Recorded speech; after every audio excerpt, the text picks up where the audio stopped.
होली है। देवर कुमार के देवरावा सो होली खेलबे होली है।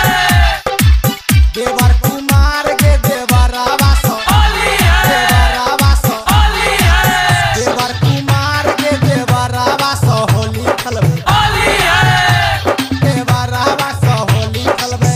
अपना बलमा जी का अपना सजन जी का भेज दिलिए बाहर के देवरावा सो होली खेलबे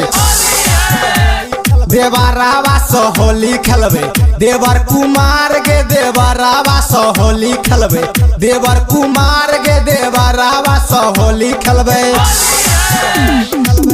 अपना बलमा जी का अपना सजन जी का भेज दिलिए बाहर के देवरावा सो होली खेलबे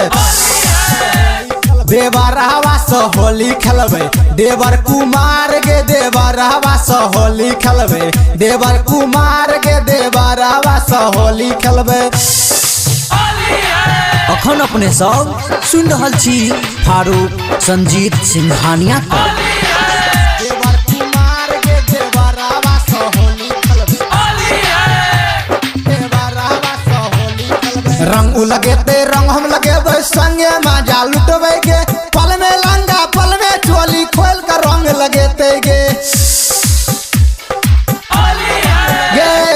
रंग लगेते रंग हम लगेबे संगे मजा लुटबे गे पल में लंगा पल में चोली खोल कर रंग लगेते गे ओकरा हम झापी लेबे लंगा के भीतरिया गे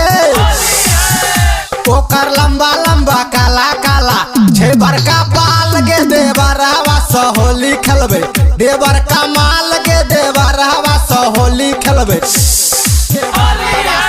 अपना बलमा जी का अपना सजन जी का भेज दिलिए बाहर गे देवरावा सो होली खेलबे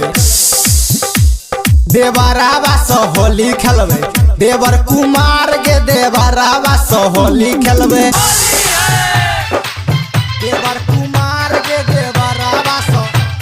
देवरावा सो देवर कुमार के देवरावा सो होली खेलबे देवरावा सो होली खेलबे भोरे भोरे घर में एलो माछी भाती खेलकोगे संजीत सिंघानिया पजे में लाके दांत खूब काटलकोगे गे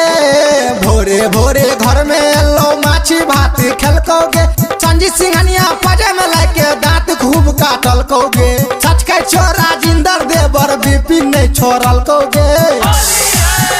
राइटर राइटर चंदू सुन के केलको धमाल गे देवरावा से होली खेलब देवरा कुमार गे देवरावा से होली खेलब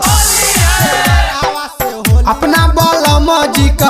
अपना सजन जी का भेज दिलिए बाहर गे देवरावा से होली खेलब देवरा कुमार गे देवरावा से होली खेलब देवरा कुमार गे देवरावा से होली खेलब धर्मा रिकॉर्डिंग स्टूडियो